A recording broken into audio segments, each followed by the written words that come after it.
I am 68 years old, and for the past 4 decades, I thought I understood life. How wrong I was.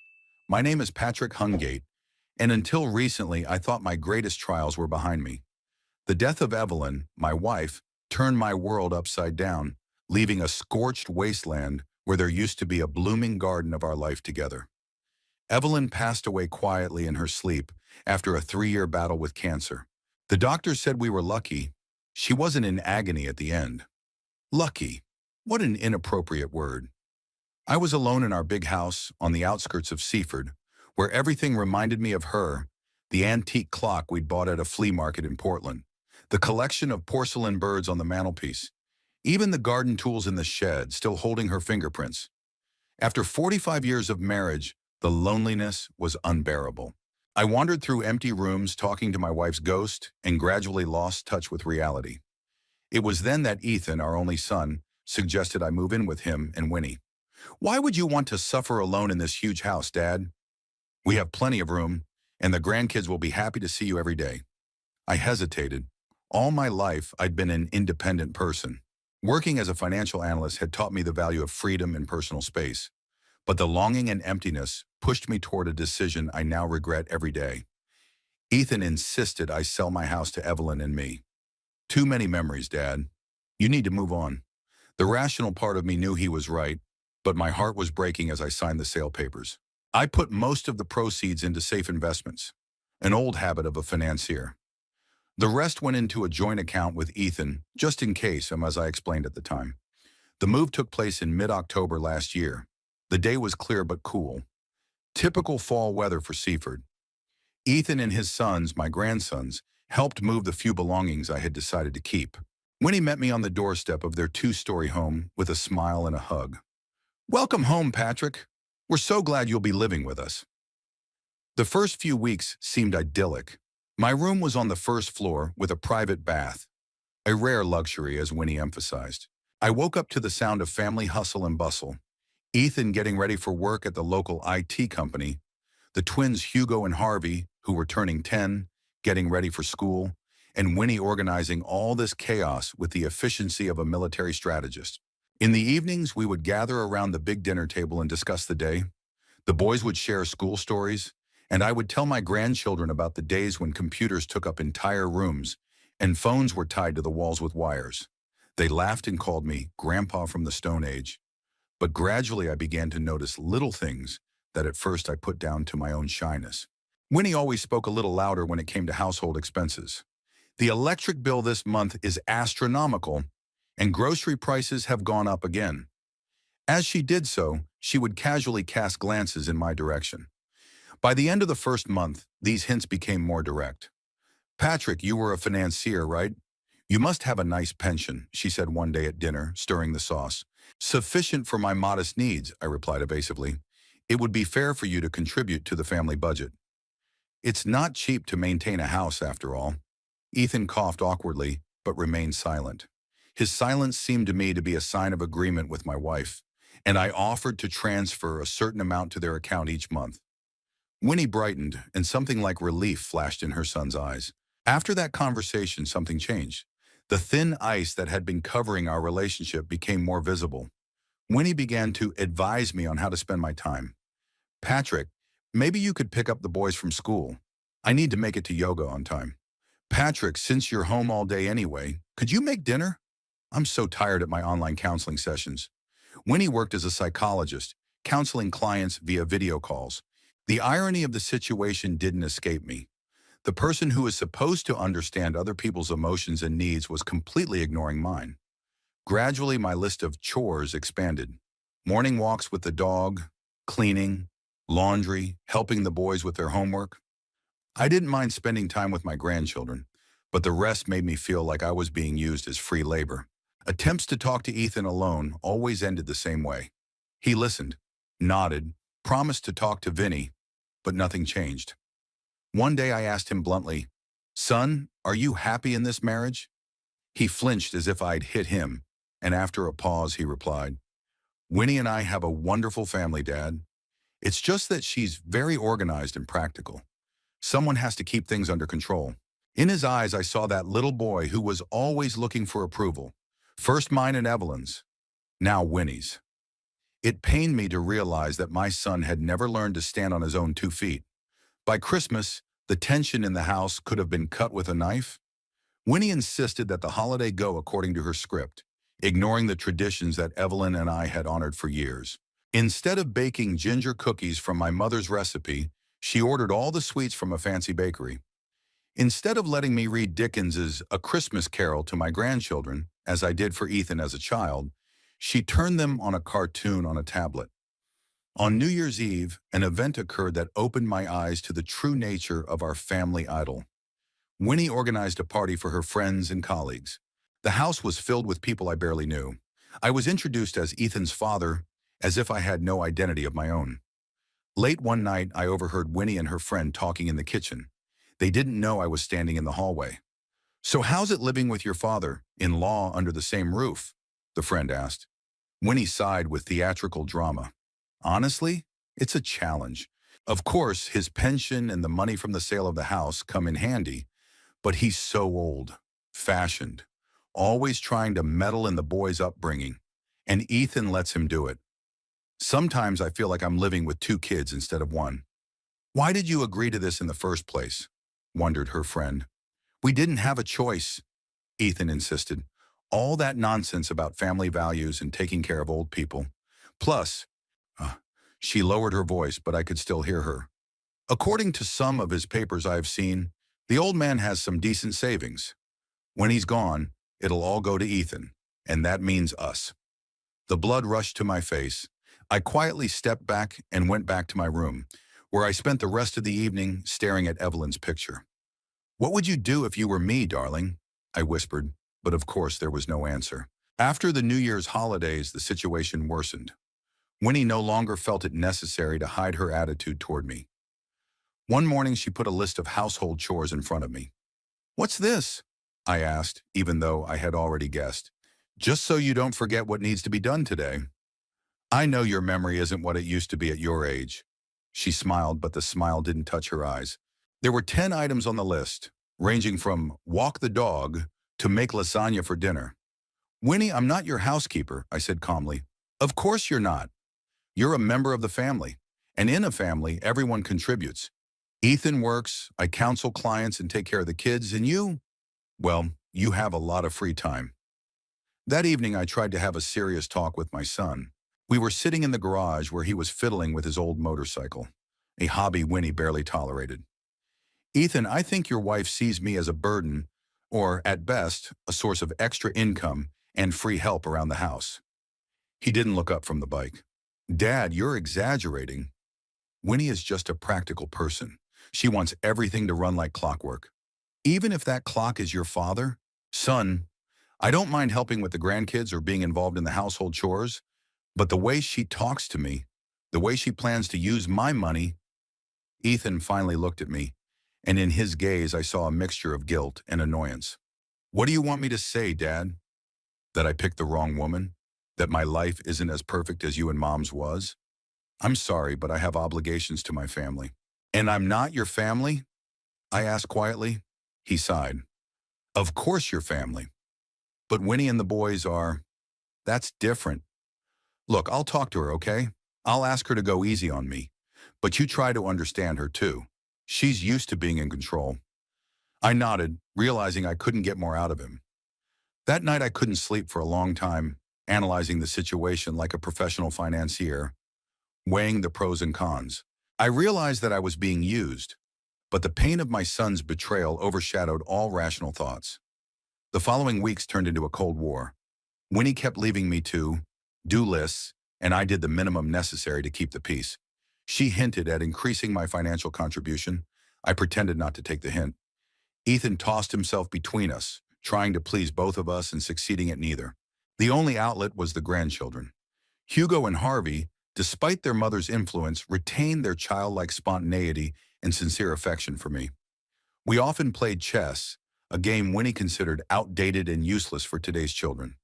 I told them stories from my youth, taught them the basics of financial literacy, and just listened to their childish chatter. One day Harvey asked me, "Grandpa, why does Mom always talk about you so weird when she thinks we can't hear?" "How weird?" I asked, even though I already knew the answer. Well, she tells Aunt Bella on the phone that you're a stubborn old man who doesn't understand his place. What does that mean? I patted my grandson on the head. It means that adults sometimes have different views on life, kid. But it doesn't change the fact that I love you and your brother more than anything in the world. Winnie found out about this conversation. Apparently Harvey had naively told her. That evening, she came into my room without knocking. I'd rather you didn't discuss me with my children behind my back, she said icily. I wasn't discussing you, Winnie. Your son asked me a question, and I answered as neutrally as possible. In this house, I decide what and how I tell my children. I'm their mother, and I'm their grandfather. And unlike you, I don't say nasty things about you behind your back. Her face contorted with anger. You know what, Patrick? I've tried to be patient. I really have tried. But you're doing everything you can to make life difficult for our family. Maybe we'd all be better off if you found another place to live. At that moment, Ethan appeared in the doorway. From the look on his face, he'd heard enough. Vinny, you can't kick my father out. It's his house, too. I thought my son was finally taking my side, but the next sentence dispelled that illusion. Besides, we had an agreement. Dad helps us financially and with the kids, and we provide a roof over his head. It's only fair. I looked at my son and didn't recognize him. Where was the sensitive boy that Evelyn and I had raised? When had he turned into this calculating man who spoke of his own father as a lucrative investment? Winnie crossed her arms over her chest. Then let him fulfill his end of the bargain in full. No half measures. If he lives here, he follows the house rules. My rules. They talked about me as if I wasn't in the room. At that moment, I realized I had reached the point of no return. My son's home had ceased to be a safe haven for me and had become a golden cage where I was no longer a beloved father and grandfather, but merely a useful resource. Lying in bed that night, I made a decision that would change all of our lives. I could no longer and would no longer live under the same roof with a woman who saw me only as a source of profit and a son who had betrayed all the values I had taught him. It was time to break out of that cage before it turned into a coffin. I thought things couldn't get any worse after our evening conversation with Vinny and Ethan, but I was wrong. With each passing day, the atmosphere in the house became more and more tense. Winnie no longer felt the need to hide her true attitude toward me, and Ethan continued to remain silent, avoiding direct conversation. At the beginning of March, an event occurred that finally convinced me of the need for decisive action. I was reviewing my bank statements on my tablet when Winnie suddenly glanced over my shoulder. "Oh, you have another account with a decent amount of money in it that you didn't tell us about," she remarked with feigned surprise. I turned off the screen, but it was too late. "Those are my personal savings, Winnie. Money I've been saving all my life." She sat down across from me, folding her hands on the table. "Patrick, I thought we were family. And in a family, there should be no secrets, especially financial ones. Ethan told me there was a substantial amount of money left over after the sale of your house. That money is for my old age and unexpected expenses," I replied, trying to speak calmly. "Everyone should have a financial safety cushion." Of course, she agreed with a smile that didn't touch her eyes. "But you have to agree, now that the economy is so unstable, those funds could work more efficiently, like helping with home repairs or paying for college for the boys in the future." I looked her straight in the eye. "Winnie, I'm already contributing a significant amount to your family budget. The rest of my money will stay where it is." Her smile disappeared. "You know, Patrick, sometimes I think you don't realize your position. You live in our house, eat our food, use our facilities. And when it comes to actually helping the family, anything more than symbolic amounts, you backtrack." Symbolic amounts. I mentally calculated how much I'd transferred to them over the months. Almost a quarter of everything I'd gotten for selling the house. But to Winnie, they were only symbolic sums. "If you don't think my contribution is enough, maybe we should renegotiate our arrangements," I said, deliberately switching to "you" to show that I wasn't going to play her games of fake politeness anymore. "Great. Let's review. I'll prepare a calculation of all your living expenses, and we'll discuss it tonight when Ethan gets home from work." She walked out of the kitchen, leaving me with heavy thoughts. I realized that the conversation tonight was going to be difficult, so I decided to prepare myself. I opened my main account and transferred most of the funds to a reserve account that neither Ethan nor Vinny knew existed. Then I called my old friend and financial advisor, Randall Worth. Pat, buddy, haven't heard from you in ages. How's life with your son? Randall's voice sounded as energetic as it had 30 years ago when we worked together at the investment firm. Not as rosy as I'd like, Rand. Look, I need your advice. Confidential. I briefly outlined the situation, trying to be objective, though inside everything was boiling with resentment and frustration. That's a hell of a thing to say, Pat. Sounds like your sister, in-law, doesn't see you as a person, but as an ATM on legs. She does. And worst of all, Ethan is completely under her thumb. I can't believe this is the same boy Evelyn and I raised. Randall was quiet for a moment, then said, You know, when my oldest fell under the influence of his first wife, I didn't recognize him either. It took a painful divorce for him to come to his senses. I hate to break it to you, but as long as Ethan lives with that woman, it's unlikely anything will change. His words confirmed what I already understood, but refused to acknowledge. What's your advice financially? I asked, turning the conversation to practical matters. First, close all joint accounts with your son immediately. From what you've told me, there's a risk your daughter, in-law, will get to them as well. Second, check who's listed as beneficiaries on your will and insurance policies. If Ethan is listed directly there, you'd better make changes, like setting up a trust for your grandchildren with the stipulation that the money be paid directly to them when they reach adulthood. We talked for another hour or so, discussing various financial and legal aspects. Randall also offered to let me stay with him if the situation became unbearable. In the evening, when Ethan got home from work, Winnie organized a real meeting. She laid out some papers on the table with calculations and graphs. The boys were sent upstairs to do their homework. So, Winnie began in a businesslike tone, I've calculated the approximate cost of keeping your father in our home, taking into account utilities, groceries, depreciation of furniture and appliances, and moral depreciation. Moral wear and tear? I interrupted, not believing my ears. You seriously included that in the calculations? Absolutely. The stress a family goes through has a price. So if you add it all up and subtract what Patrick is already contributing, it turns out he still owes us a decent amount each month. I glanced at Ethan, expecting some kind of reaction, but he sat there with an absent look, as if his thoughts were somewhere far away. Vinny, I said, trying to keep my cool, I've already transferred you an amount equal to the cost of a small apartment, not to mention the fact that I spend every day tending to my grandchildren, cooking, cleaning, and doing a host of other things that, when measured against the market value of nanny and housekeeper services, cost a lot more than you think. That's different, she brushed it off. You're part of a family, and in a family, everyone helps each other. Ethan and I work to provide for everyone, including you. You help around the house because you have the time, and the financial contribution is a different story. So when it comes to household chores, I'm part of the family. But when it comes to money, not anymore? Winnie looked annoyed. You're turning everything upside down. We're offering you a simple choice. Either increase your financial contribution or find another place to live. It's only fair. I looked at my son.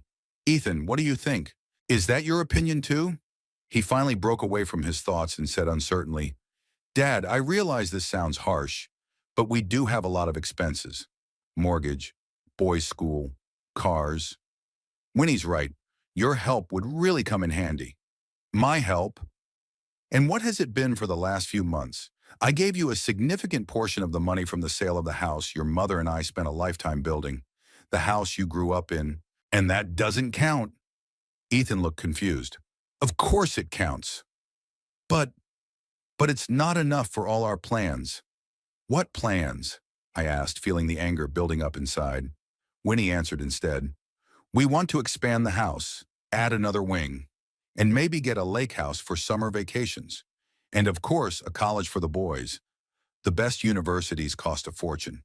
I looked at them and couldn't believe what was happening. They were planning to use my money, earned through decades of hard work, for their whims without even consulting me. Have you considered that I might want to manage my money in my own way? Like setting up a trust fund for my grandchildren's education that no one but themselves can manage when they reach adulthood? Winnie turned pale. That would be extremely unwise. Ethan and I know better what our children need. How do you know what I need? I asked Ethan quietly. Son, look at me. Do you really think I should give you all my savings so you can build a new wing to the house? Or buy a summer house? Ethan finally met my gaze, and in his eyes I saw something that finally broke my heart. A mixture of greed and indifference. Dad, it's not what you think. We just want you to be a part of our family so we can all have a better life. Your money will help us all. No, Ethan. They'll help you and Winnie fulfill your ambitions. And what will I get? The right to continue living in this house where I'm seen as free labor and a walking ATM machine? I woke up the next morning with a clear understanding of what needed to be done. After waiting for everyone to leave, Ethan to go to work, Vinny to take the boys to school and then go about his business, I sat down at my computer and began methodically reviewing all of my financial assets. The first thing I did was close the joint account with Ethan, transferring the balance to my personal account. Then I contacted a lawyer specializing in probate matters and scheduled an appointment for the next day to make changes to the will. Rather than leaving everything directly to Ethan, I decided to set up a trust fund for the grandchildren with clear payment terms. Then I called several real estate agents to inquire about rental options for small apartments in Seaford. The prices were higher than I expected, but quite affordable. A realtor at Primrose offered to show me a couple of options the very next day. Having finished these things, I felt a strange relief. It was as if the heavy weight that had been weighing on my shoulders for all these months began to fade away. I was no longer a helpless victim of circumstance. I was taking control of my life again. When I returned to my son's house in the evening, I found Winnie waiting impatiently for me. Her face expressed poorly concealed anxiety. Patrick, where did you disappear to all day? We were worried. I held back a chuckle. I didn't think I had to account for my movements. I was on business. What business? Ethan said he couldn't reach you on your cell phone. I have the sound turned off during meetings. And Winnie, I'm entitled to my personal space and time. She narrowed her eyes. Of course you do. It's just odd that just today, when Ethan and I discovered the joint account was closed, you suddenly disappeared all day. So they'd already noticed. Well, that was to be expected. Yes, I closed that account. It's no longer needed. No longer needed? But we used it for family expenses. Exactly. And it seems to me that some of those family expenses had nothing to do with me. I prefer to handle my own finances. One evening as I was helping Harvey with his math homework, he suddenly asked, Grandpa, are you really leaving us? I flinched. Who told you that? I heard Mom telling Dad that you're leaving us and taking all the money. Taking a deep breath, I set the textbook aside and looked my grandson in the eye. Harvey, I'm not leaving you. I'm just going to live somewhere else, not too far from here. You and Hugo can come visit me anytime you want. And of course, I'm not taking all the money. I'm just handling my finances as I see fit. But Mom said that because of you, we won't be able to go to the lake this summer and build a pool in the backyard. I struggled to hold back a bitter chuckle. You see, my boy, it's a little more complicated than your mom can explain. But trust me, I'll always take care of you and your brother. It's just that sometimes adults need space from each other. I spent the next day looking at apartments. One of them, a small but bright and cozy studio in an old but well-maintained house near the center, appealed to me. I immediately put down a deposit and arranged to move in a week later. I met with a lawyer who approved my decision to set up a trust for my grandchildren and helped me draft a new will. Then I visited the bank, where I closed any remaining accounts that Ethan or Vinny could theoretically have access to and opened new ones at another bank. In the evening, Ethan came into my room. Dad, Winnie said you closed our joint account. Is that true? Yes, I did. Why? You're leaving us. I looked at my son carefully. His voice sounded not concerned for my well-being, but worried about the loss of financial support. It finally convinced me of the right decision. Ethan, let's be honest. You and Vinny see me not as a father and grandfather, but as a source of extra income and free labor. That's not the kind of relationship I want to have with my family. What are you saying? Of course we see you as a father. It's just that we have certain expectations. We thought you'd be happy to help us out financially since you live with us. Did you ever think that I might have hoped to find love and support here after my mom died? That I needed a family, not employers? Ethan looked confused. You're exaggerating, Dad. No one treats you like an employee. Really, what about the daily to-do list from Winnie? Or her talking behind my back about how I'm taking up space and not living up to expectations? Or your acquiescence to it all? My son couldn't find anything to answer. He sat with his head down, looking so small and lost in the moment that I even felt sorry for him. But I knew I couldn't go on living in this house pretending everything was okay. I found an apartment, Ethan. It's not big, but it'll be enough for me. Moving in a week. He looked up sharply. What, are you serious? Dad, we can talk things over. Find a compromise. What kind of compromise, son? I'll give you even more money and in return I get the right to continue living under this roof, tolerating your wife's neglect? No, thank you. I'm not that desperate yet. That night I was finally convinced that I had made the right decision. I was about to begin a new chapter in my life, a chapter in which I would live for myself and not serve other people's ambitions. The next few days passed in a strange state of suspended animation. I had already made the decision to leave, but I was still 4 days away from moving into my new apartment.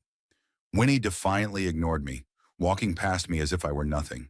Ethan tried several times to start a conversation, but always reduced it to financial issues, which only strengthened my confidence in the correctness of my decision. I spent more time with my grandchildren, realizing that soon I wouldn't be able to see them every day. We played chess, read books, and I told them stories from my youth that they loved so much.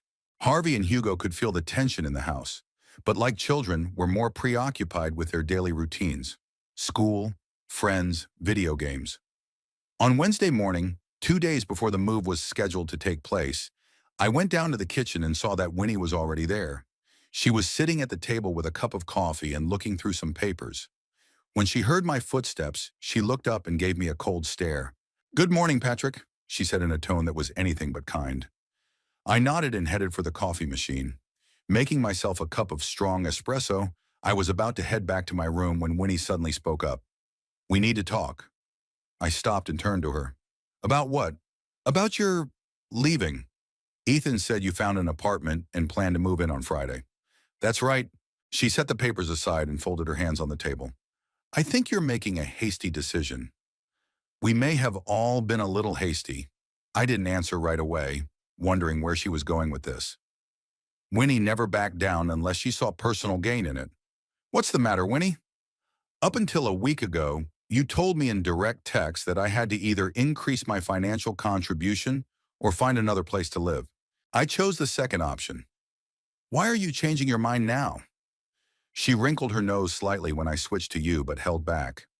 "Ethan and I discussed the situation and decided that we may have been too demanding. After all, you're family, and we're supposed to support each other." "Interesting," I remarked, sipping my coffee. "And this decision has nothing to do with the fact that I closed the joint account and blocked access to my finances?" Her smile became strained. "Of course it doesn't. Although I must admit, your unexpected financial decision has put some strain on our family budget. I'm sure you'll manage. Ethan has a good job, and you make a good living with your online counseling too. It's not just about the money," she paused as if choosing her words. "The boys will miss you. And so will Ethan. You're his only parent since Evelyn died, after all." I grinned. "It's odd that you only brought that up now that I was getting ready to leave. For the past few months, my position in this house has felt more like that of a servant than a beloved father and grandfather." "You're exaggerating. I was just trying to organize our lives so that everyone would be comfortable. Perhaps sometimes I was a little too pushy." "Pushy? You made me daily household to-do lists like I was your subordinate. You discussed with your girlfriends how I was taking up space and not living up to expectations. You manipulated my grandchildren into thinking it was my fault they weren't getting a pool in the backyard. And now you say you were just being pushy?" Winnie visibly tensed. "Okay, maybe I did overreact. But that's no reason to destroy the family. Let's start with a clean slate. Set some new rules that will suit everyone." I set the cup on the table and sat down across from her. "I'm listening."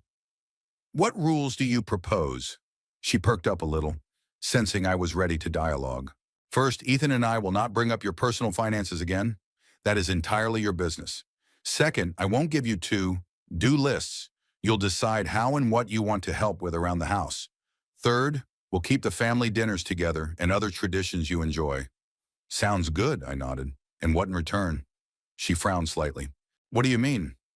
Winnie, I've been around long enough to know no one changes their behavior for nothing, especially when money and power are involved.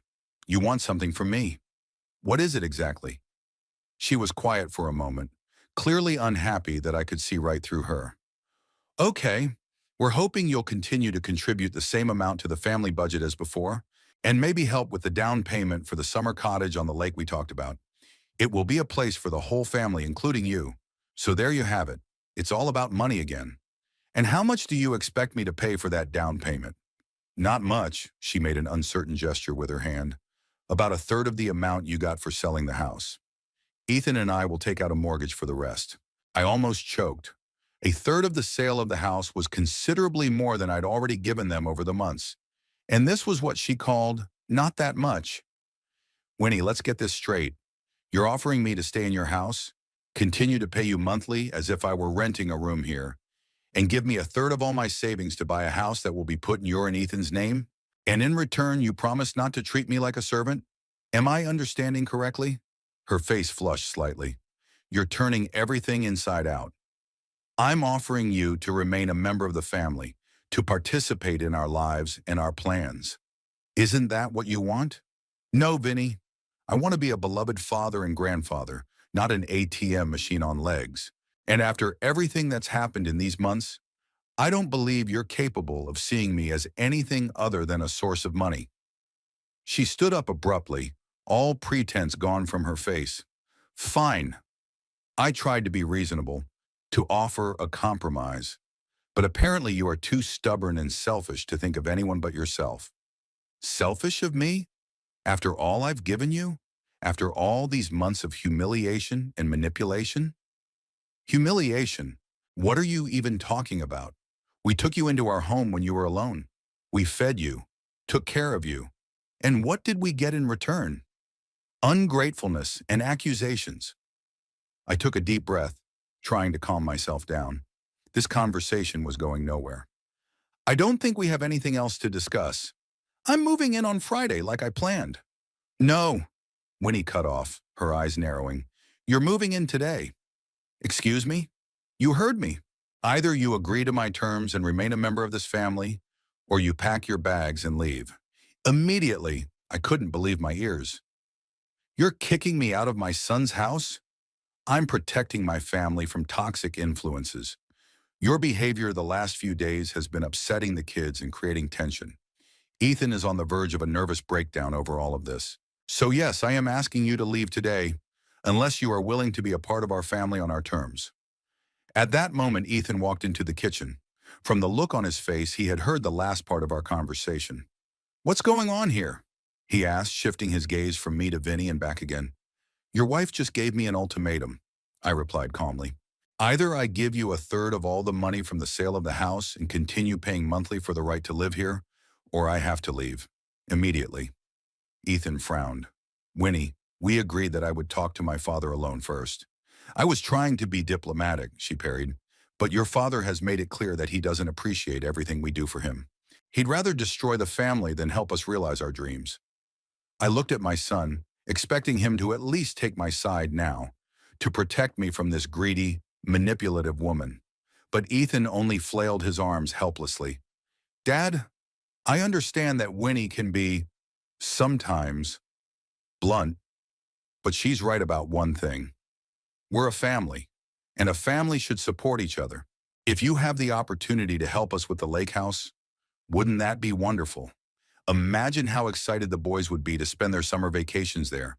How we'll all get together on the weekends. I looked at my son and didn't recognize him. Where was the sensitive, fair-minded boy that Evelyn and I had raised? When had he turned into this weak-willed man willing to betray his own father for material goods? Ethan, I said quietly, I don't mind helping the family. I've always helped you, with college, with the down payment on this house, with the wedding. But what's happening now isn't helping the family. It's extortion. You and Vinny don't see me as a father and grandfather, but as a source of funding for your ambitions. And you know what? I'm not going to be a part of this anymore. I got up from the table and headed for the door. Where are you going? Ethan asked with a note of panic in his voice. To pack my things. Since your wife insists I leave immediately, I won't argue. But, but your apartment isn't ready yet. You said yourself you weren't moving in until Friday. I can stay at a hotel for a couple days, or I could call Randall. He offered to stay with him. Randall? Your old coworker? Are you two still in touch? I turned in the doorway. Yes, Ethan, we are. Some friends stay friends for life. They don't abandon you when you're no longer useful to them. Winnie snorted. Always knew you were prone to drama. Well, go ahead and pack your things. Let's see how long you can last without our support. I didn't respond to this provocation and headed for my room. Strangely, I felt not anger or resentment, but rather relief. It was as if the heavy weight that had been weighing on my shoulders all these months was finally completely gone. The decision had been made, and now I could move on. In my room, I pulled out 2 large suitcases and began methodically putting things away. Clothes, books, personal documents, pictures of Evelyn and me together, a few memorabilia I had saved after selling the house, our wedding rings, which I kept in a small jewelry box. It all fit into 2 suitcases. It's amazing how few material things remain truly important toward the end of life. As I was packing, there was a quiet knock at the door. I expected to see Ethan, but it was Hugo standing on the doorstep. His eyes were wide open and a little frightened. Grandpa, are you really leaving? Right now? I knelt down to be level with my grandson. Yes, baby. I have to move into my own apartment. But Mommy said you're leaving because you don't love us anymore. His lower lip quivered. I felt everything inside clench with pain and anger. How could Winnie say that to a child? Hugo, that's absolutely not true. I love you and Harvey more than anything in the world. It's just that sometimes adults need to live apart from each other. But that doesn't mean we stop loving each other. You can come visit me whenever you want. I'll have a separate room for you and your brother, with books and games. Really? His face brightened a little. Sure. And you know what? My new apartment is right next door to that ice cream store you and Harvey love so much. We'll be able to go there every time you visit me. Hugo smiled weakly, but then turned serious again. Why do you and Mom fight all the time? She says you don't want to help our family. I sighed. How do you explain complicated adult relationships to a 10-year-old without denigrating his mother? You see, Hugo, adults sometimes have different understandings of what helping the family means. Your mom and I just couldn't agree on that point, but those are our problems, and they have no bearing on how much I love you and your brother. Winnie appeared in the doorway. Hugo, I told you not to bother Grandpa. Go help your brother pack his backpack for school. The boy gave me one last glance and reluctantly left the room. Winnie stayed behind, leaning against the door jamb. You're really leaving right now, she said, and it wasn't a question but a statement. Yes, you insisted on it yourself, remember? I thought you'd change your mind when you realized you had nowhere to go. I grinned. You see, Vinny, unlike you, I plan my actions. I have options on where to go. And more importantly, I have the financial independence you've been trying so hard to undermine. She pressed her lips together. You know, Patrick, I've really tried to make you feel like part of our family. But you've always kept yourself apart, as if you thought you were better than us. Maybe it really is better for you to live separately. We've finally come to an agreement. I closed my suitcase and straightened up. Tell Ethan I'll call him in a few days when I'm settled in the new place. And tell the boys that I love them, and I'll be looking forward to visiting as soon as I can accommodate them in the new apartment. She nodded silently and left the room. I finished packing, carefully putting the last of my belongings into my second suitcase, then pulled out my cell phone and dialed Randall. Rand, it's Pat. Remember when you offered me a place to stay at your place? Does that offer still stand? Of course it is, old boy. When can I expect you? How about Dot? Right now? A short pause followed. What's the matter? I'll tell you when I meet you. Let's just say the situation reached a boiling point sooner than I expected. Understood. Come over. I'll be home all day. I thanked my friend and ended the call. I then called a cab through the app. The car was due to arrive in 15 minutes. After looking around the room one last time, I made sure I hadn't forgotten anything and walked out into the hallway with 2 suitcases. Ethan was waiting for me at the front door. His face expressed a mixture of guilt, confusion, and annoyance. You're really leaving? Just like that. Not just like that, Ethan. After months of humiliation, manipulation, and trying to use me as an ATM machine. After your wife's ultimatum. That's not what she meant. Winnie's just emotional sometimes. You know what she's like. Yeah, now I really know what she's like. And you know what the saddest part is? It's not so much that I'm disappointed in her. After all, I didn't know her that well. But in you. Your mom and I taught you to stand up for yourself and your loved ones, to be honest and fair. What happened to that boy? Ethan lowered his eyes. You don't understand, Dad. I have a family, obligations. I can't just. I'm your family too, Ethan, I interrupted him. At least that's what I thought. A car horn sounded outside. A cab had arrived. I have to go, I said, picking up my suitcases. Wait, Ethan stepped forward. What about the money? Our arrangements? Are you just canceling everything? I looked at my son for a long moment. Even now, in the moment of goodbye, he was more concerned about the money than anything else. Evelyn would be so disappointed. Forget about the money, Ethan. I'm not going to fund your and Winnie's whims anymore. As for the grandchildren, I've set up a trust fund for them, money from which they can draw when they reach adulthood. Education, first homes, whatever they want. But neither you nor Winnie will be able to touch those funds. His face contorted with anger. You have no right to decide for my children. They're minors. I'm their guardian. That's why I set up the trust with an independent trustee, to protect the boy's interests. Now, if you'll excuse me, there's a cab waiting for me. I walked past him toward the exit. On the porch, I turned around and asked, Don't you want to say goodbye to the boys? They're at school, Ethan muttered. Winnie dropped them off early today. Of course, Winnie made sure I didn't get to say goodbye to the grandkids. It was her little revenge. Tell them I love them and I'll call them tonight, I said, and headed for the cab.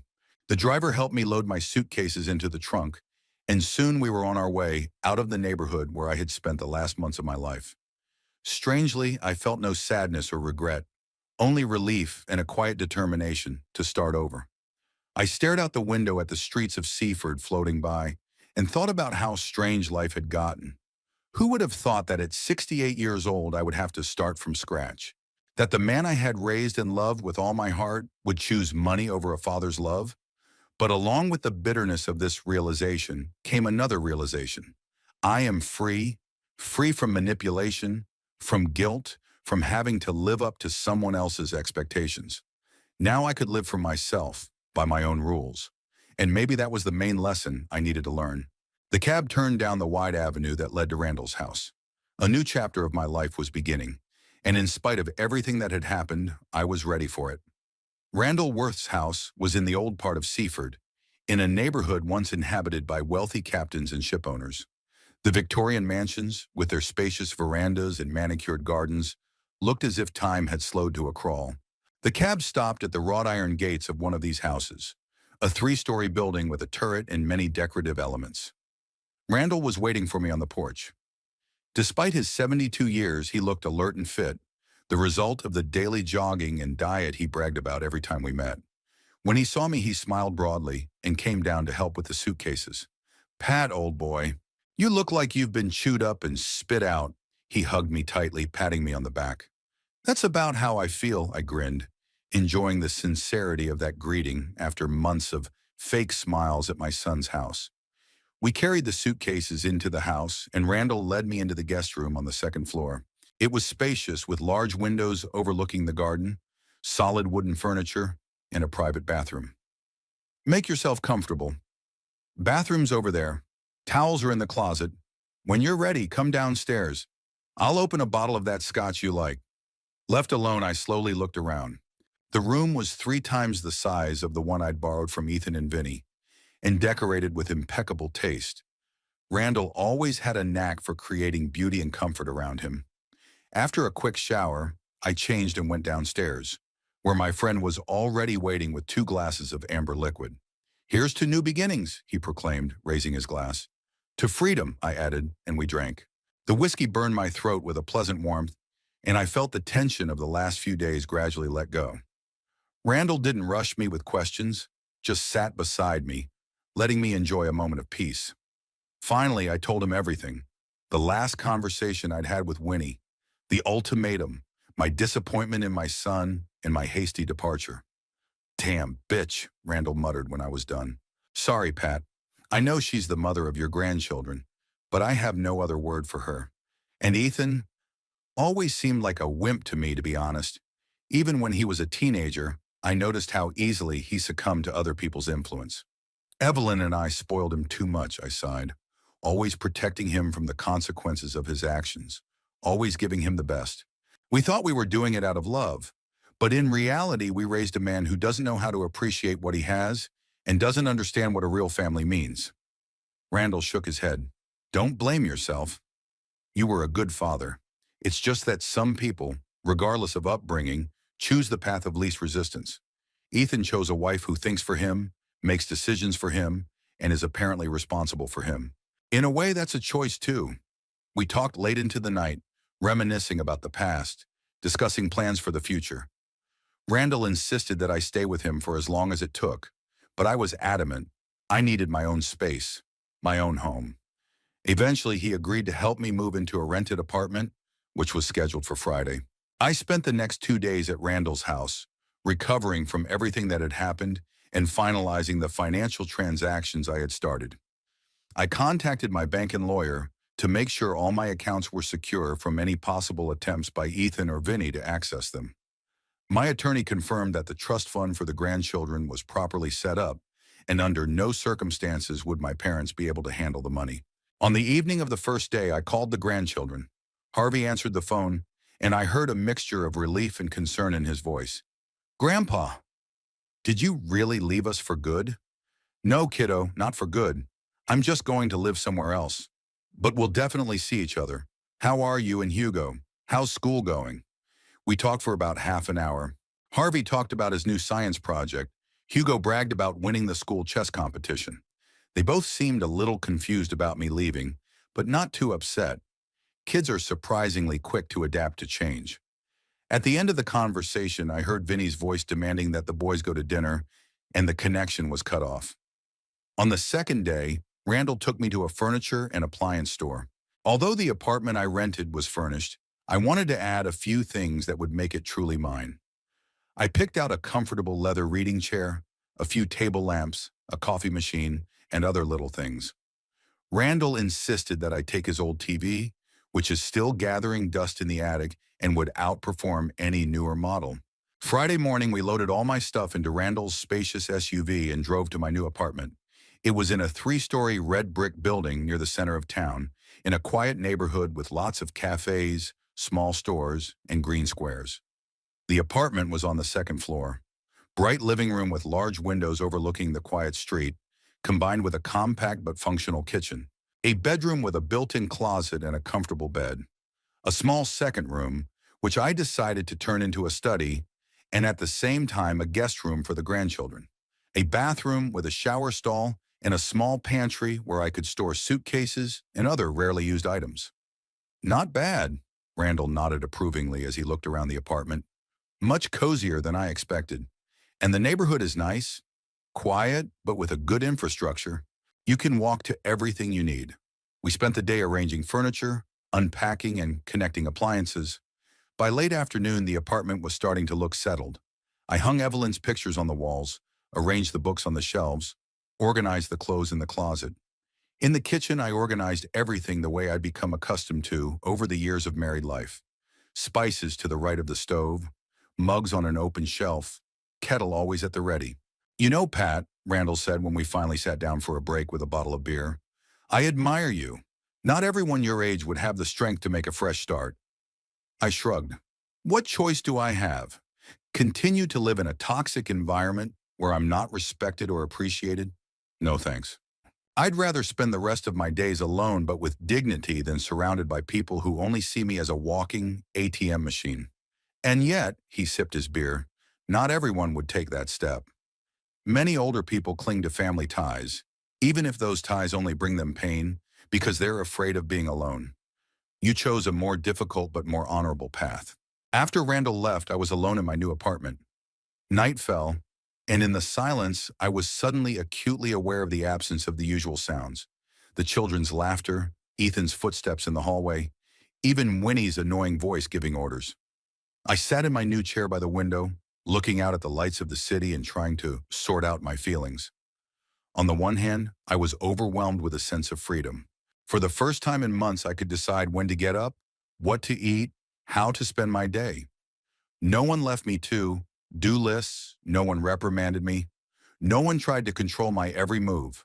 I could listen to my favorite classical music without worrying that someone would find it old-fashioned and boring, as Winnie put it. On the other hand, I felt acutely lonely.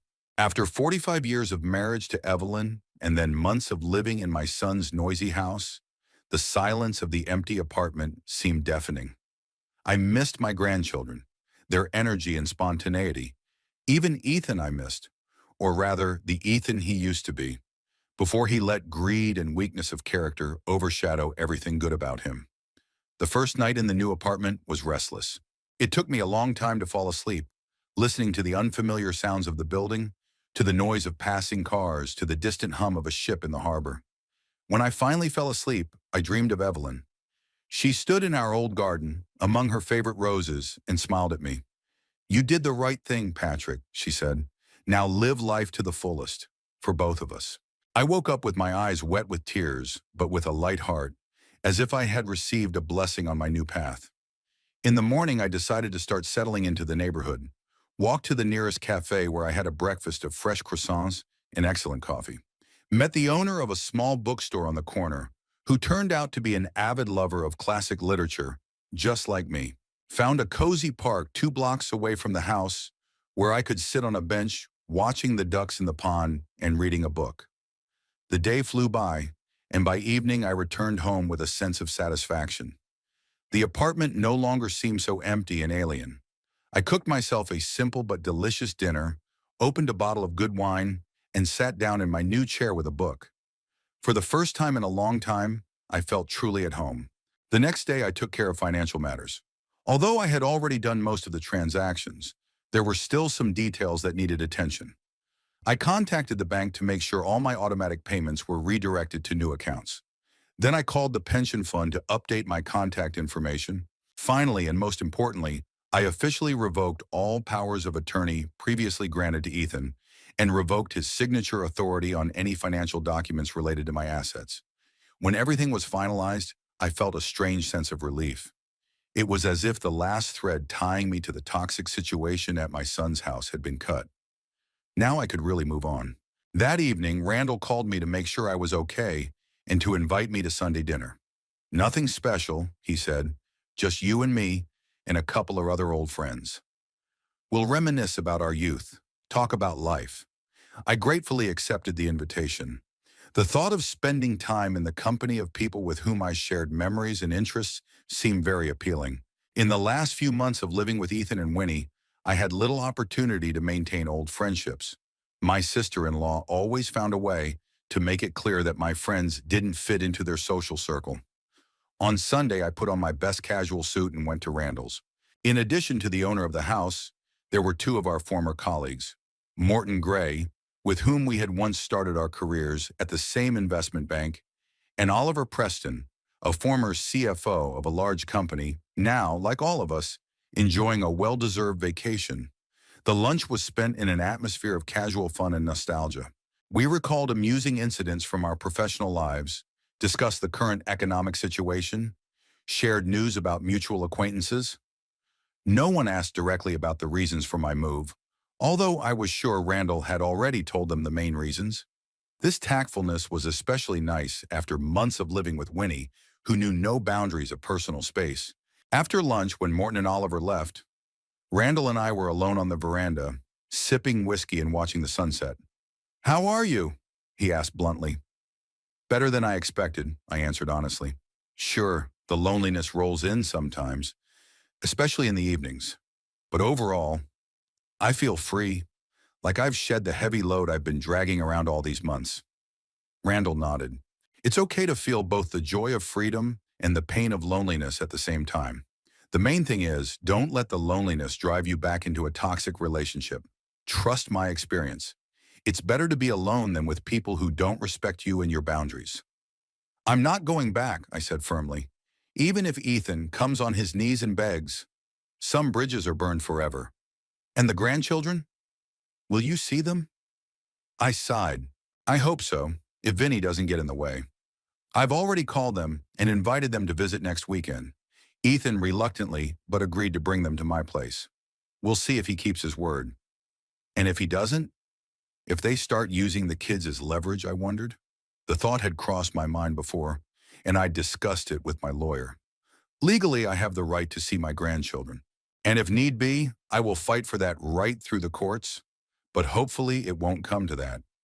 As much as Ethan has been hurt and cheated out of his financial expectations, I believe that somewhere deep down inside, he realizes how important a relationship with his grandfather is to the boys.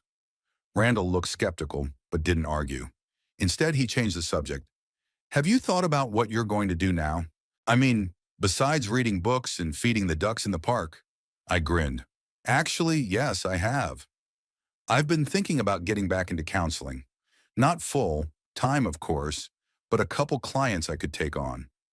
A lot of people need sound investment advice right now, especially the elderly who don't trust young financiers with their cryptocurrencies and other newfangled stuff. Great idea, Randall perked up.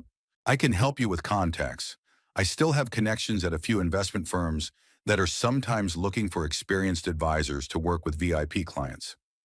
We talked for several more hours, discussing my possible part-time options. To my surprise, this prospect made me really enthusiastic. After retirement, and especially after Evelyn's death, I had somehow resigned myself to the idea that the active part of my life was over. But now, freed from toxic relationships and with a new living space, I suddenly felt empowered and eager to be useful again, to share my knowledge and experience. When I got home late at night, I sat down at my computer and started updating my professional resume. Despite the late hour, I felt a surge of energy and inspiration. For the first time in a long time, I thought about the future with optimism and anticipation rather than anxiety and fatigue. I spent the next few days settling into my new life, bought a bicycle to explore the neighborhood and keep fit, signed up at the local library where, to my delight, there were weekly book club meetings, found a small farmer's market that sold fresh fruits and vegetables, and developed a rapport with the vendors, who began to recognize me and greet me by name. Gradually, my apartment became more and more cozy and personalized. I hung pictures I had kept in boxes since selling the house, arranged souvenirs and memorabilia, and bought some indoor plants to liven up the space. I set up the second room as a study, with a comfortable desk and shelves for books. But I also put a fold-out couch in there for the grandchildren, and bought some board games that we loved to play with them. On Wednesday morning, as I was returning from a run, my phone rang. The number was unfamiliar, and I answered with some wariness. Patrick Hungate here. Mr. Hungate, this is Beatrice Linden from the investment firm, Morgan and Associates. I was given your contacts by Randall Worth. He mentioned that you might be interested in a consulting position for our VIP clients. I was pleasantly surprised by Randall's promptness. We made an appointment for the next day, and I felt a slight excitement, almost like I had before a job interview when I was younger. Although I was financially secure through retirement and sound investments, the prospect of being part of a professional community again, applying my knowledge and experience, was very appealing. In the evening, I called my grandchildren to confirm our plans for the weekend. Ethan came to the phone, and his voice sounded strained. Hey, Dad, are you calling about the boys? Yeah, just wanted to make sure our arrangement for Saturday is still on track. A pause followed. About that, Vinny thinks it's too early for a visit. You just moved in. You probably haven't settled in properly yet. I felt a wave of anger rising inside, but held it back. Ethan, we had a deal. I had the boys' room specially prepared, bought the games they love.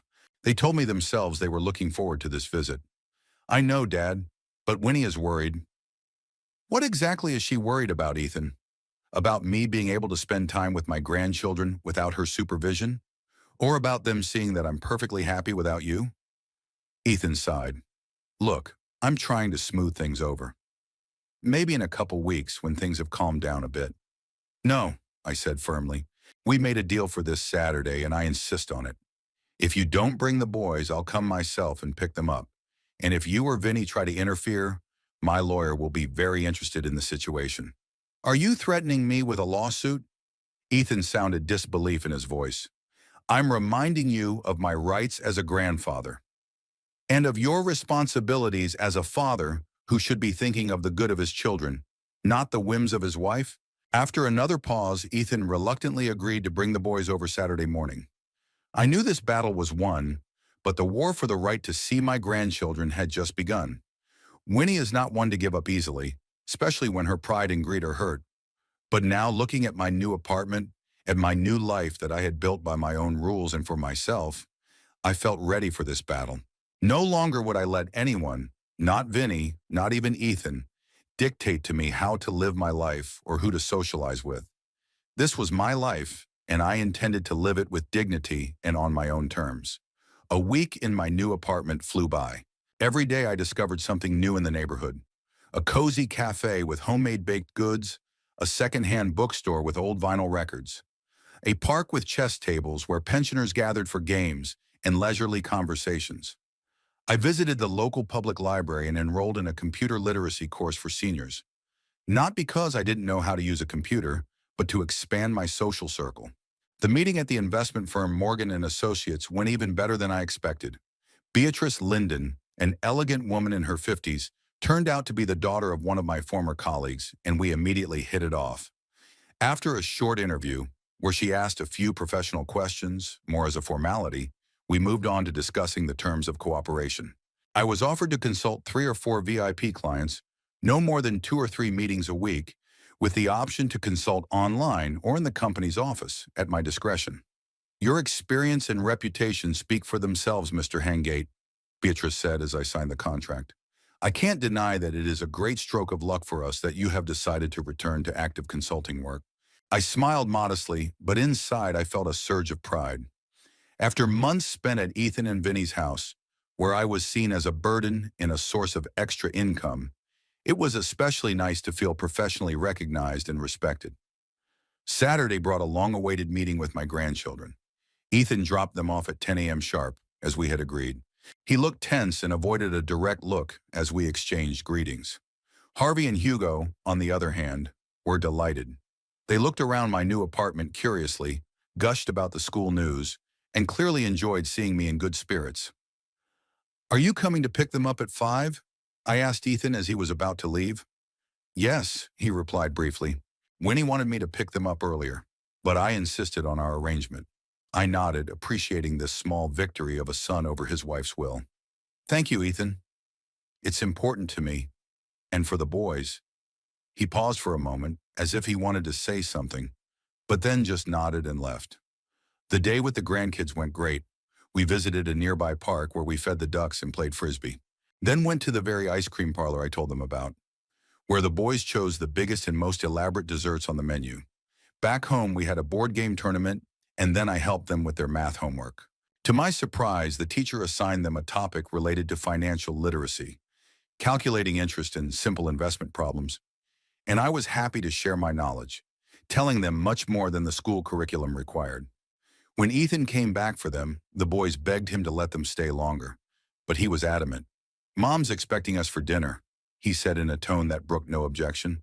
I noticed him tense up when Hugo asked, Can't Grandpa come to dinner with us?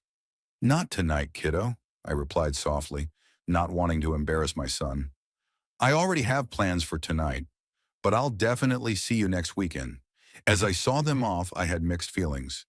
Joy at spending time with my grandchildren and a slight sadness at parting. But overall, the day left a warm mark on my heart.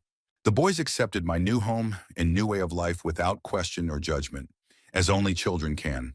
And it gave hope that our relationship would continue despite the separation from their parents. On Sunday, I attended a computer literacy class where I met several interesting people my age. Particularly enjoyable was a conversation with Sylvia North, a former literature teacher, a widow like me, with a keen sense of humor and a broad outlook. We agreed to visit an impressionist exhibition together one day, which was to open at the local museum in a couple of weeks. Life was settling down, and I hardly thought about what was going on at Ethan and Winnie's house. But on Wednesday night, exactly a week after I left, my phone started ringing off the hook. Ethan called first, but I was in a meeting with my first client at the Morgan & Associates office and couldn't answer. This was followed by 3 more calls from his number and 2 from an unknown number that I assumed was Vinny's. I muted the phone to end the meeting without interruptions. When I left the office 2 hours later and checked my phone, there were already 10 missed calls and several messages. Ethan wrote, "Dad, we need to talk right away. Please call me back as soon as you can." Another message from an unfamiliar number was more demanding. "Patrick, this is Winnie. Contact us immediately. It's regarding our general financial matters." I grinned. So they'd finally discovered that the accounts were locked. I'd purposely timed it to coincide with Ethan's large monthly mortgage payment, which used to be partially covered by our joint account, plus the payments for the boys' private school, car insurance, and other regular expenses they'd grown accustomed to. Deciding not to rush my answer, I had a quiet dinner at a restaurant near the office, took a stroll through the evening city, and only when I got home around 9 p.m. dialed my son's number. Ethan answered after the first beep, as if he'd been sitting there with the phone in his hand. "Dad, finally, I've been trying to reach you all day." "I had an important business meeting," I replied calmly. "What's wrong, Ethan?" Judging by the number of calls, something serious happened. "Serious?" His voice trailed off into a shout. "You've blocked all of our joint accounts. The bank refused to accept the mortgage payment. The boys' school sent a notice of arrears. What have you done?" "I just took care of my finances, Ethan, as you and Vinny have advised me repeatedly. Remember your lectures on financial responsibility? But we were counting on that money. We had a budget planned with your input. And this is after you practically kicked me out of the house? After Vinny's ultimatum? After you stood by and silently watched your wife humiliate your father?" Interesting logic, son. There was some fiddling in the receiver, and a moment later I heard Vinny's harsh voice. "Patrick, this is completely unacceptable. You can't just stop honoring your financial obligations to your family." "What obligations, Vinny?" "As I recall, it was you who insisted on my immediate eviction from the house.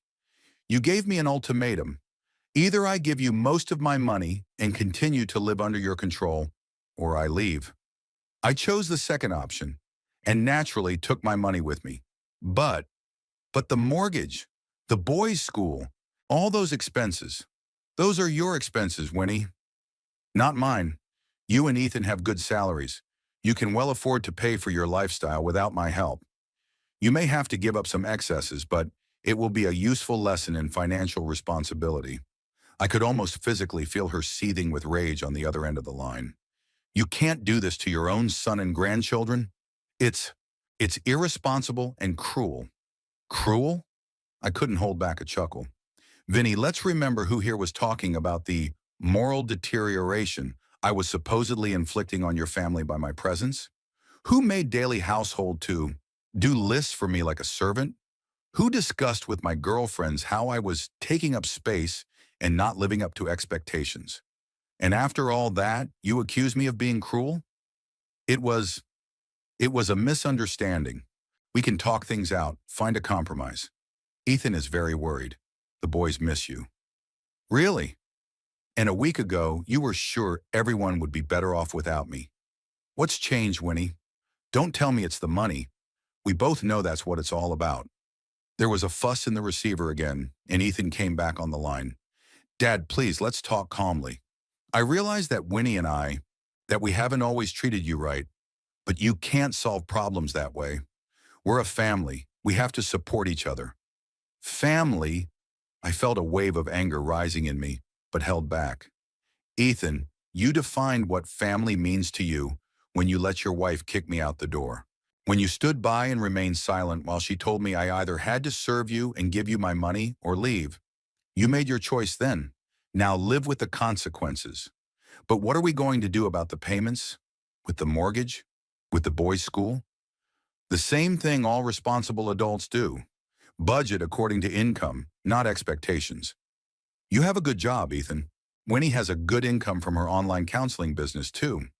You can support yourself and the kids quite well if you learn to live within your means.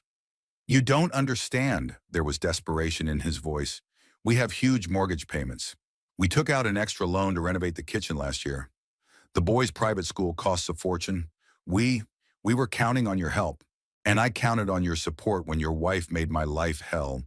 See how it turns out? We're both disappointed. Silence ensued.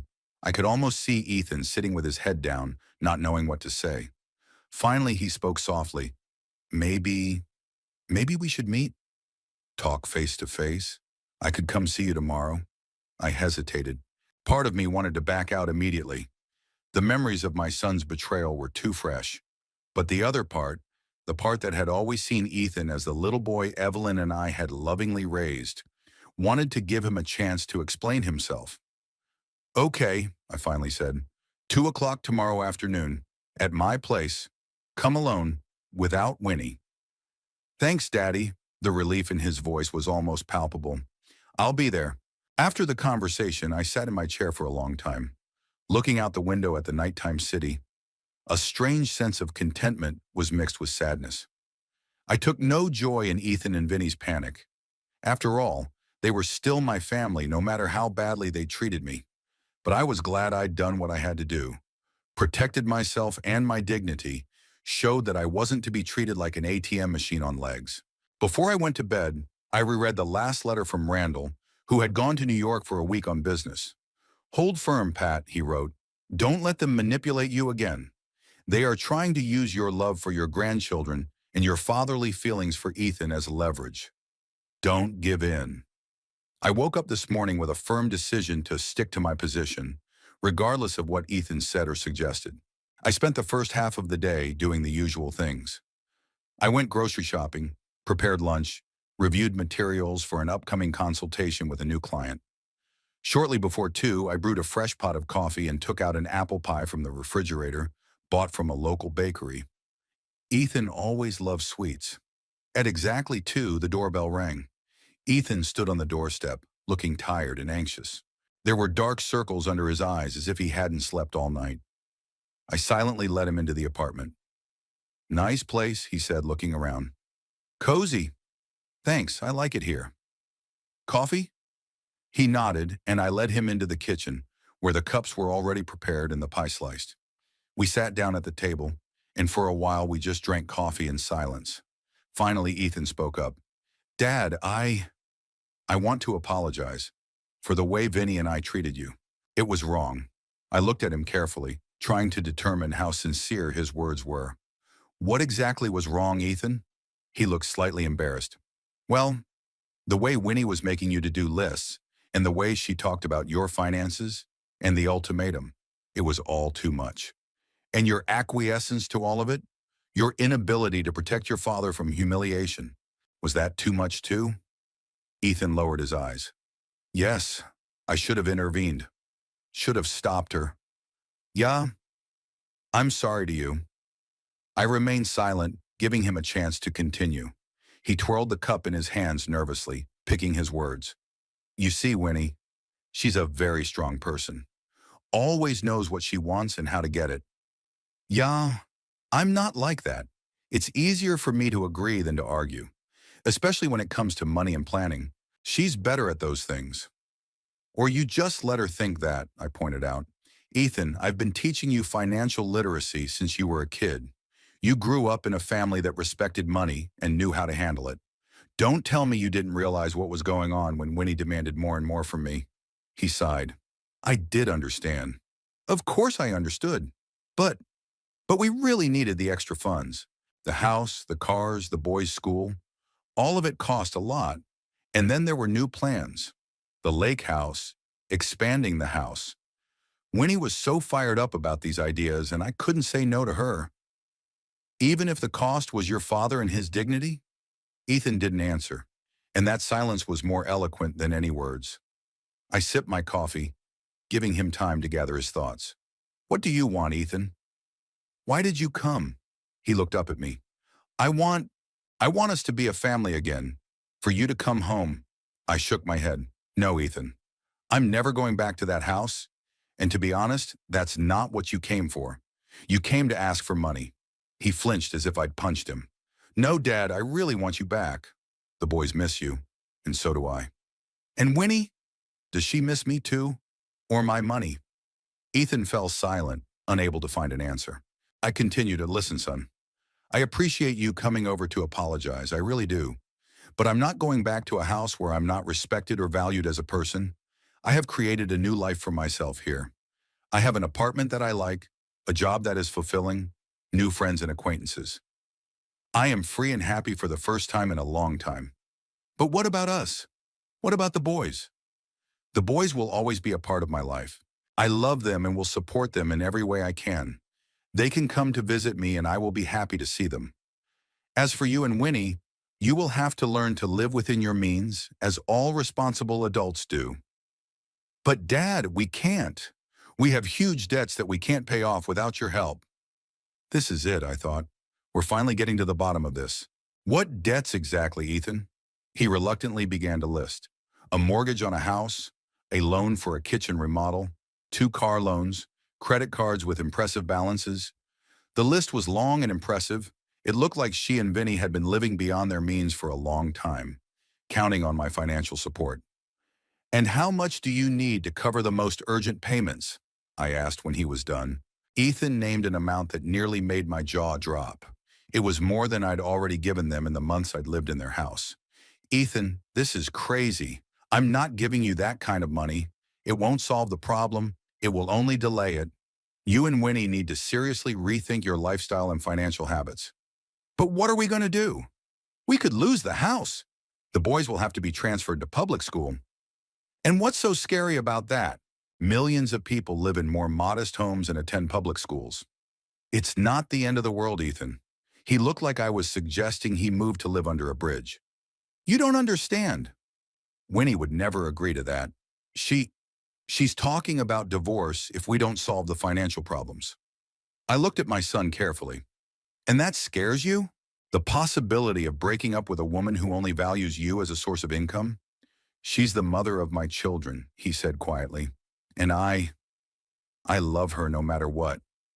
I sighed. What could I possibly say to that? If Ethan truly loved Winnie, with all her flaws, who was I to judge him?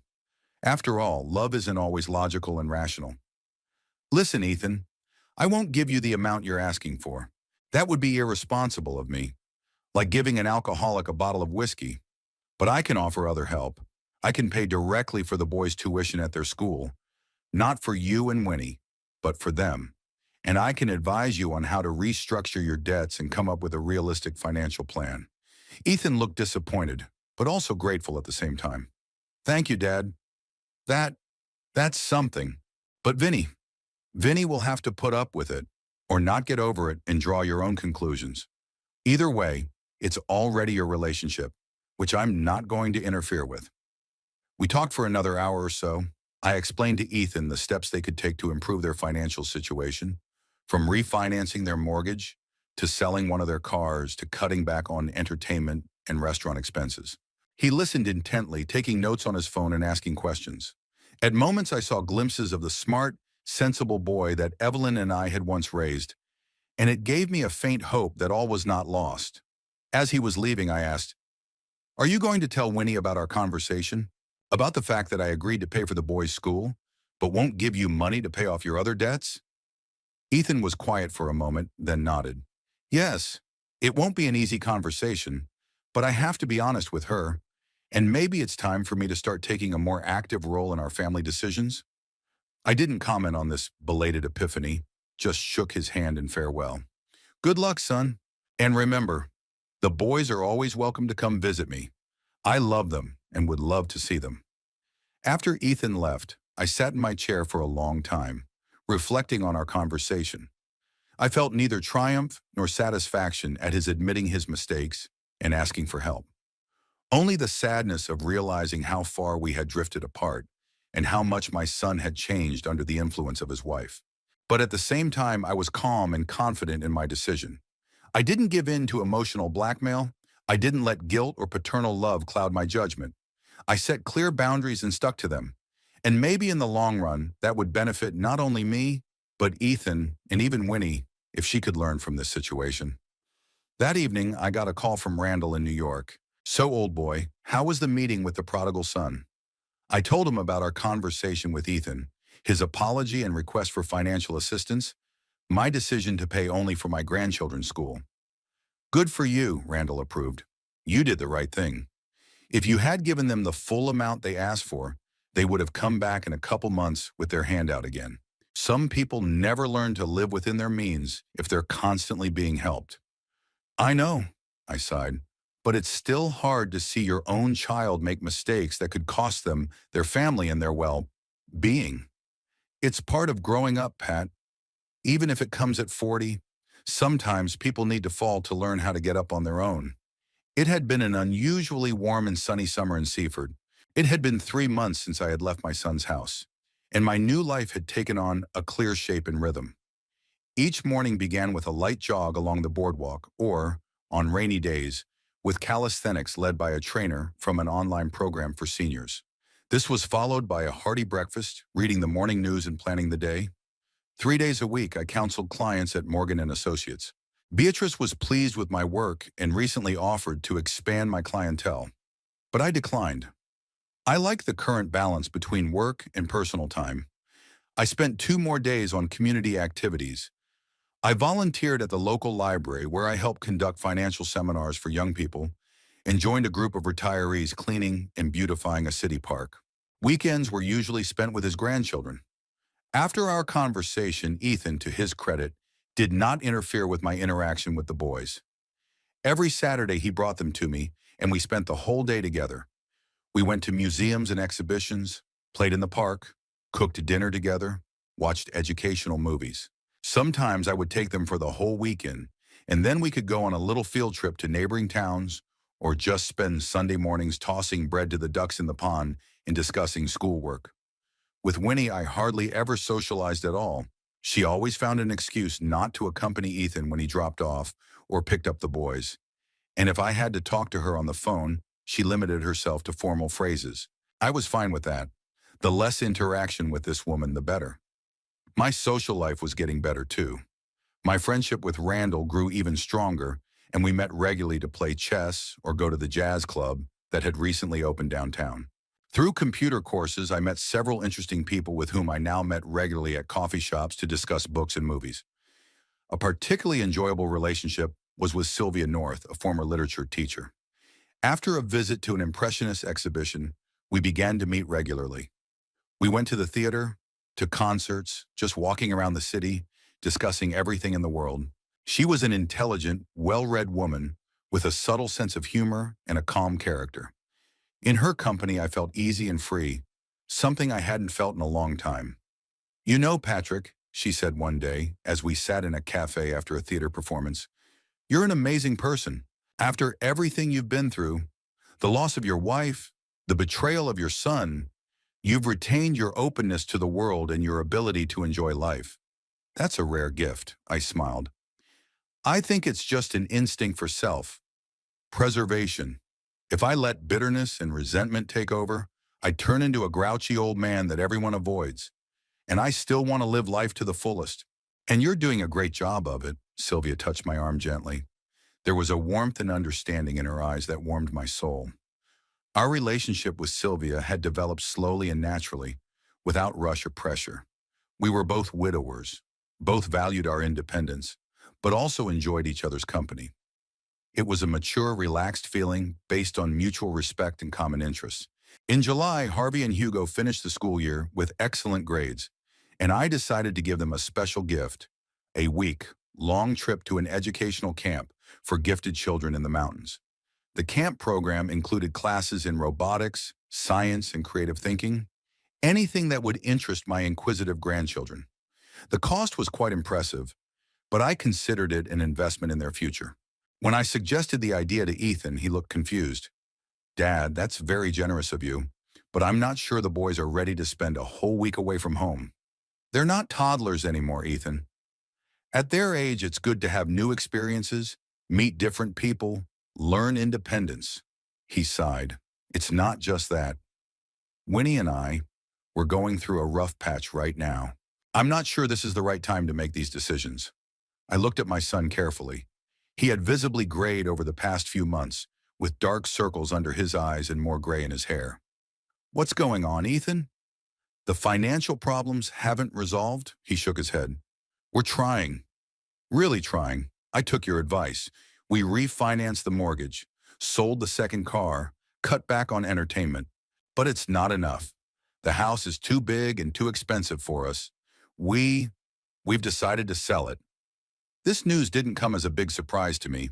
I had expected something like this, knowing the size of their debts and Vinny's inability to temper his appetites. And where do you plan to move to? Haven't decided yet. We're looking for something smaller and cheaper, maybe in a different neighborhood. Winnie's not happy, of course, but she realizes there's no choice. And how did the boys take the news? Ethan smiled weakly. Surprisingly well. They're more worried about having to change schools than the move itself. Speaking of which, does your offer to pay their tuition still stand? Of course, I nodded. I gave my word and I'll keep it.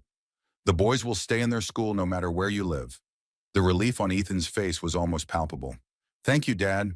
It means a lot to us. To them. So what about camp? I returned to the original topic. I need to make reservations ahead of time if we decide to send them there. Ethan hesitated. Let's ask the boys themselves. If they want to go, I won't object. And I'll try to convince Winnie. When I suggested the idea to Harvey and Hugo, they reacted enthusiastically. They were especially excited about the possibility of building their own robot and programming it to do simple tasks. Even Winnie, after some hesitation, agreed to let her sons go to camp, although she noted over the phone that it's very convenient for Patrick to be generous in some ways and stingy in others. The week while the boys were at camp was unusually quiet. I missed our Saturday meetings, but was glad they were gaining new experiences and knowledge. Daily photo reports from the camp organizers showed that the grandsons were having a great time, building robots, participating in science experiments, hiking in the scenic surroundings. On Thursday of that week, on my way home from the Morgan & Associates office, I noticed a familiar figure sitting on the bench outside my house. Ethan. He looked depressed and nervous, rubbing some paper in his hands. Ethan? Is something wrong? I asked, stepping closer. He flinched and looked up.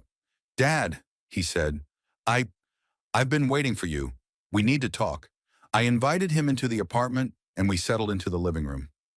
Ethan declined the offered coffee and got straight to the point, holding out the paper he was holding to me. This is a preliminary agreement to sell the house. We found a buyer, and the deal should go through in a month. I took a quick look at the document. The price was below market value, but that was expected in Ethan's current situation. He needed to sell quickly. Have you found a new place to live yet? He nodded. A small townhouse on the eastern edge of town. Not as upscale a neighborhood as our current one, but decent, and most importantly, within our budget. Winnie's okay with moving there? Ethan averted his gaze. Not really.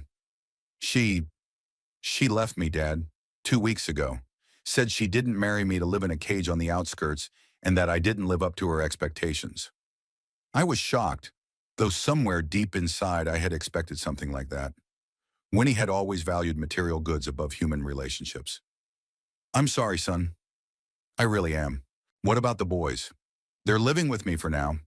Winnie is at her sister's in Portland right now, taking a break to think about the future, as she put it, but I'm afraid she might file for divorce and try to take the kids. Does she have any chance of getting full custody? Ethan shrugged. I don't. She's a mother, and the courts often side with mothers. The kids are with me now, though, and I can prove that I provide a stable environment and take care of them. Plus, Winnie has always been more focused on her career than raising boys. I reflected. The thought that my grandchildren might be under Winnie's complete control was unsettling. Have you consulted an attorney? Not yet. It all happened so suddenly, and now I barely have enough money to cover my daily expenses, let alone pay for a good family law attorney. I made my decision instantly. I'll help you with that.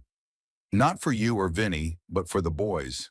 They deserve stability and a loving family, even if their parents decide to split up. The gratitude in Ethan's eyes was genuine. Thank you, Dad. I don't know what I'd do without your support.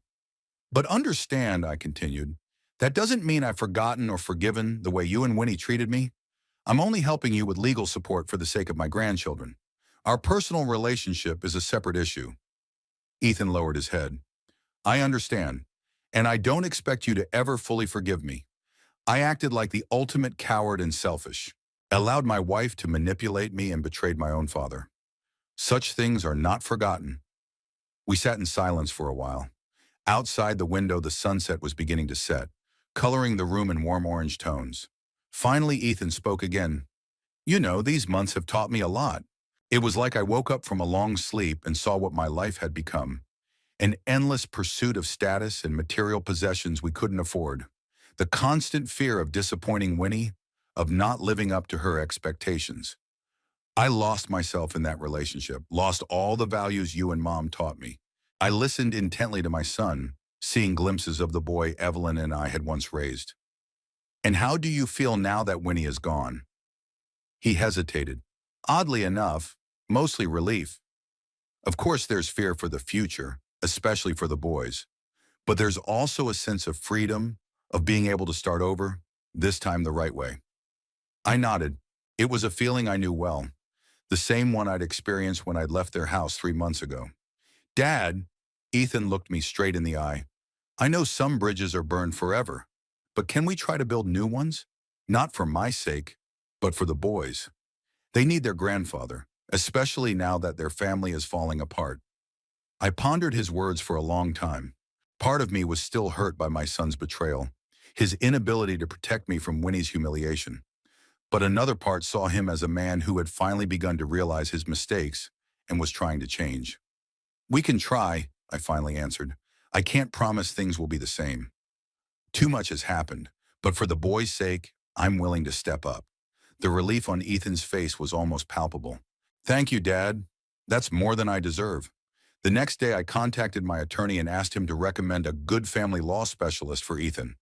Then I called the camp to see how the grandchildren were doing. The camp director assured me that the boys were feeling great and were fully immersed in the educational program. Your grandsons are very talented, Mr. Hungate, he said. Harvey in particular is showing amazing aptitude for programming. You should seriously consider developing that talent. Those words got me thinking. If Harvey is truly gifted in the field of technology, it would be wrong not to support his interest. I decided to discuss with Ethan the possibility of additional classes for the boy after he returned from camp. The week flew by quickly, and the day had come for Ethan to pick up the boys from camp. I offered to ride along with him, and he gratefully agreed. During the 2-hour drive to the mountains, we talked a lot about plans for the future, about raising the boys, about the values that are important to instill in them. For the first time in a long time, I felt like my son and I were really connecting, not just exchanging formal phrases.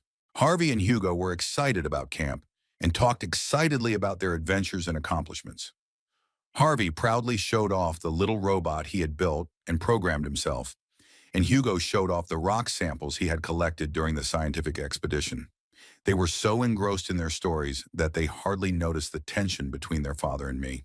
On the drive home, the boys fell asleep in the back seat, exhausted from the experience and saying goodbye to their new friends. Ethan and I drove in silence, each immersed in our own thoughts. Finally, he broke the silence. Dad, I want you to know that no matter what happens between me and Vinny, I will do everything I can to make sure the boys grow up happy and confident, and that they always know what a great grandpa they have. I nodded, touched by his words. I believe you, Ethan, and I'll always be there to support you and the boys. That's a promise. A month later, Ethan and the boys moved into a townhouse on the eastern edge of town. Winnie, as expected, filed for divorce, but with the help of a good lawyer, Ethan was able to get joint custody of the children. The boys spent most of their time with their father and weekends with their mother, who rented an apartment near her office downtown. I helped Ethan set up his new home, bought the boys computers for school, and enrolled Harvey in additional programming classes. I also increased the amount in my grandchildren's trust fund to provide them not only an education, but a head start in adulthood. Ethan was grateful for the help, although sometimes I noticed a shadow of shame in his eyes. He still remembered how he had let his greed and weakness of character ruin our relationship. My relationship with Sylvia was growing too. We began to spend more and more time together, and in August I invited her to dinner with Randall and his new friend Eleanor. The evening went splendidly, and as Randall walked us out, he whispered to me, "She's wonderful, Pat. Don't miss your chance for happiness." In September, when the boys were back at school and life had fallen into its usual rhythm, I often reflected on the strange twist of fate that had brought me to my present position. Only 6 months ago, I had been humiliated and abused in my own son's house, cornered by my daughter-in-law's ultimatum. And today I was living a full, fulfilling life, with an interesting job, new relationships, strong friendships, and a good relationship with my grandchildren. One evening, sitting with Sylvia on the veranda of her house watching the sunset, I shared these thoughts. "You know," I said, "sometimes you have to lose something to gain so much more. Sometimes you have to walk away to keep yourself." She squeezed my hand gently. "And sometimes you have to have the courage to take that step." I smiled, looking up at the setting sun, coloring the sky in shades of gold and purple. Life went on with its ups and downs, joys and sorrows. But now I knew firmly, never again would I let anyone, not my son, not my daughter, in-law, not my daughter, in-law, not anyone else, dictate to me how to live my life or how to be happy. This is my journey, and it's up to me to decide which roads to take and with whom to share that journey. In the end, Vinny's ultimatum turned out to be the best thing that has happened to me in recent years. He made me remember my own worth, my right to respect and dignity. He forced me to take a step I might never have taken on my own, to start a new chapter of life at an age when many people are already putting a stop to it. And for that, strangely enough, I was grateful to her.